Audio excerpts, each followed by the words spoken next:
নির্দিষ্টভাবে যেহেতু রিপাবলিক বাংলা যে খবর ব্রেক করে এবং এর আগেও যখন ফেব্রুয়ারি মাসে এই খবর ব্রেক হয় তখন আমরা লাগাতার কিছু এভিডেন্সের কথা বলছিলাম এবং জগন্নাথ চট্টোপাধ্যায় 2022 সালেও আপনি প্রেস কনফারেন্স করেছিলেন এবং আজও আপনি দেখলাম প্রেস কনফারেন্স করেছেন। কিন্তু আমি আপনাকে প্রশ্ন করছি, আপনি আমাকে ধরে নিতে পারেন আমি একজন তৃণমূল মুখপাত্র, তৃণমূলের একটাই প্রশ্ন দাদা, যে এটা তো রাজ্য পুলিশের হাতে নেই, রাজ্য পুলিশের হাতে যেরকমভাবে নেই, এটা ইডি, সিবিআই, এনআইএ, ডিআরআই সবার হাতে রয়েছে, ঠিক সেভাবে শেখ শাহজাহান এখন তৃণমূলের নয়, 6 বছরের জন্য বহিষ্কৃত হয়েছে। তাহলে কেন বারবার বলছেন যে শেখ শাহজাহানের মাথায় যে আছে তার গ্রেপ্তারি চাই, শেখ শাহজাহানের মাথায় অমুক আছে তমুক আছে? কেন তৃণমূলকে লিঙ্ক কেন করছেন? কি লিঙ্ক আছে তৃণমূলে? করার কারণ আছে। কারণ সন্দেশখালীর মহিলাদের দিয়ে পিঠে বানানো, সন্দেশখালীর মহিলাদের জমি কেড়ে নিয়ে মাছের ভেরি করা, তারপর সেই মাছের পেটে মাদক পাচার, আর এই মাদক পাচারের জন্য রোহিঙ্গাদের হিসেবে ব্যবহার করা, আর মানব পাচার। অর্থাৎ এই মহিলা, মাছ, মাদক এবং মানব পাচার, আর এই পুরো সিস্টেমটার নাম মামাটি মানুষ সিস্টেম। সেই কারণে তৃণমূলকে বলার কারণ আছে। শাহজাহানের এই তন্ত্র মানে কি? শাহজাহানের এই তন্ত্র মানে হচ্ছে গুন্ডা, ক্রিমিনাল, বদমাইশ, মহিলাদের উপর অত্যাচারকারী, মানব পাচারকারী, মাদক পাচারকারী এবং এই মাছের নামে আমদানি রপ্তানির ব্যবসা ফেঁদে কালো টাকা সাদা করার যে চক্র, সেই চক্রের পৃষ্ঠপোষক হচ্ছে তৃণমূলের কেষ্টবিষ্টুরা, যা হচ্ছে মামাটি মানুষের প্রতিনিধি। সেই কারণে আমাদের বলার কারণ আছে। এবং এই কারণ সত্যিই তো শাহজাহান আর তৃণমূলের নয়, শাহজাহান আজকে গারদের, শাহজাহান আছে বসিরহাট জেলের, এবং শাহজাহানের সাজা এবং শাহজাহানের জেল খাটা এই দুটোকে নিশ্চিত করার দায়িত্ব যে সংস্থাগুলির হাতে রয়েছে তা কেন্দ্রীয় সংস্থা, এবং তারা একেবারে শপথ নিয়েছে সেই দায়িত্ব তারা পালন করবে। পুলিশের হাতে থাকলে কি হতো তা আপনারা দেখেছেন। 50 দিনের অধিক শাহজাহানকে গ্রেপ্তার করা যায়নি। শাহজাহানের সম্মতিক্রমে লোক দেখানো গ্রেপ্তার হয়েছে, পরবর্তীকালে সিবিআই তাকে ধরেছে, ইডি তাকে গ্রেপ্তার দেখিয়েছে। এবং আপনি যেটা বলছেন, সে যে ইঙ্গিত করছেন, যদি মানব পাচারের ঘটনা ঘটে, যদি ইন্টারন্যাশনাল ড্রাগ র্যাকেটের ঘটনা আসে, যদি তার মধ্যে টেরর ফান্ডিংয়ের অ্যাঙ্গেল আসে, তাহলে নিশ্চয়ই এনআইএকেও তদন্ত করতে হবে। এবং ইডি, সিবিআই, এনআইএ তদন্ত করলে এই শাহজাহান তন্ত্র যারা চালাচ্ছে, যা শাহজাহানেই শেষ হয়ে যায় না, শাহজাহানের উপরেও আছে, শাহজাহানের নিচেও আছে, এই পুরো তন্ত্র। তার মানে বলছেন যে শাহজাহানও মানে এখানে বস নয়, শাহজাহান একজন মিডলম্যান।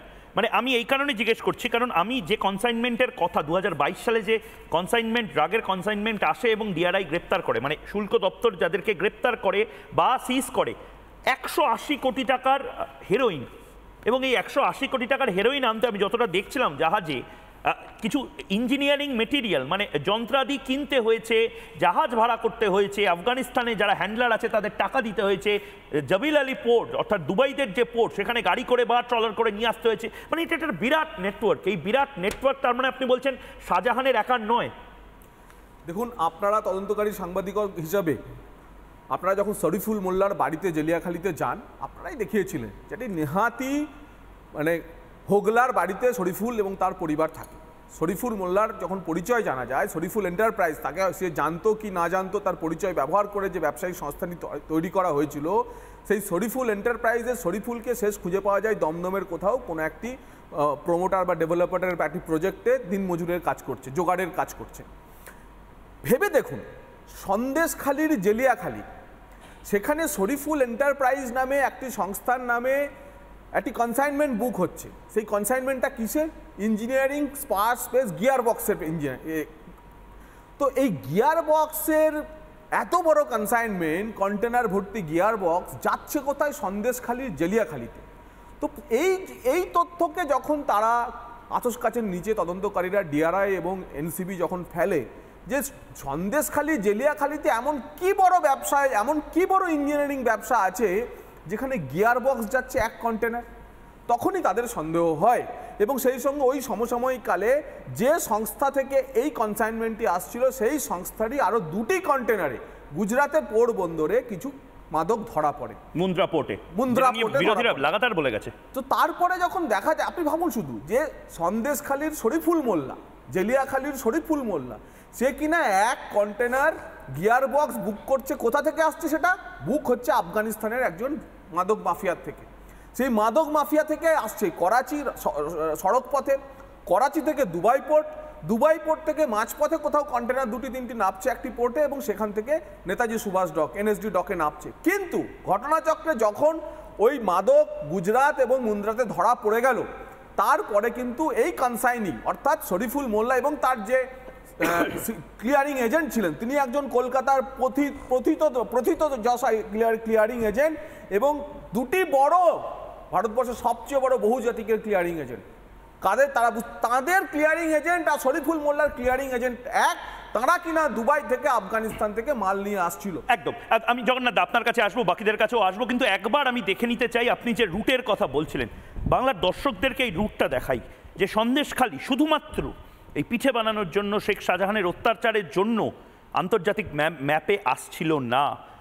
সন্দেশখালিতে এই উড়তা পাঞ্জাব যেভাবে দেখেছেন আপনারা মাদক যোগ নিয়ে, ঠিক সেভাবে উড়তা বাংলার মতন একটা ভয়ঙ্কর মাদক রাজ্য তৈরি করার চেষ্টা করছিল শেখ শাহজাহান। তার মাথার উপরে যারা তৃণমূলের নেতারা রয়েছেন তারা, আমি একবার ম্যাপে দেখানোর চেষ্টা করব কোথা থেকে ওই জাহাজটা, যে জাহাজে মাদক ছিল। দেখুন, কাবুল থেকে বলা হচ্ছে আফগানিস্তান থেকে হেরোইন কেনা হয়েছিল প্রায় 180 কোটি টাকা বাজার মূল্যের হেরোইন, এবং তারপর কাবুল থেকে 3টে ট্রেলার করে সড়ক পথে করাচি আসে।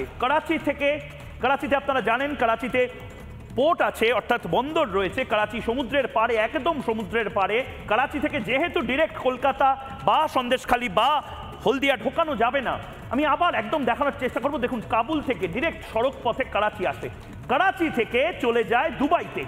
এবার দুবাইয়ের জবেল আলী পোর্ট থেকে 74খানা বস্তাতে ঠাঁই একদম ফেঁসে ঢোকানো হেরোইন, এবং তার মধ্যে গিয়ার বক্স টক দিয়ে একটা জাহাজ সেটা আসতে শুরু করে ক্যারিবিয়ান সি, আরব সাগর দিয়ে কলকাতা বন্দরের এই নেতাজি সুভাষচন্দ্র বোস ডক, বা যেটাকে কলকাতা বন্দর বলা হয়। এখানে কাস্টমসের ডিআরআই অর্থাৎ ডিরেক্টরেট অফ রেভিনিউ ইন্টেলিজেন্সের যারা গোয়েন্দারা রয়েছেন তারা ধরে, এবং এই যে জাহাজ, সেই জাহাজে আপনারা যেরকমভাবে পার্সেল পাঠান, আপনারা যেরকম মানি অর্ডার পাঠান, আপনার আত্মীয়র নাম লেখেন, তো আমি একজনকে পাঠাচ্ছি, সে তার নাম লেখা থাকে, তো নাম লেখা ছিল এই যে জাহাজের থেকে ধরা পড়ে শরীফুল মোল্লার।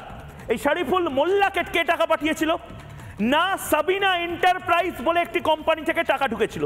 এই সাবিনা এন্টারপ্রাইজের সাথে শেখ শাহজাহানের যোগ আছে। অর্থাৎ এই পুরো যে র্যাকেটটা মাদক পাচারের একেবারে মাথা, সেটা শাহজাহান হতে পারে না। শাহজাহানের ওপরে কে, সেইটাই আমি জানতে চাই।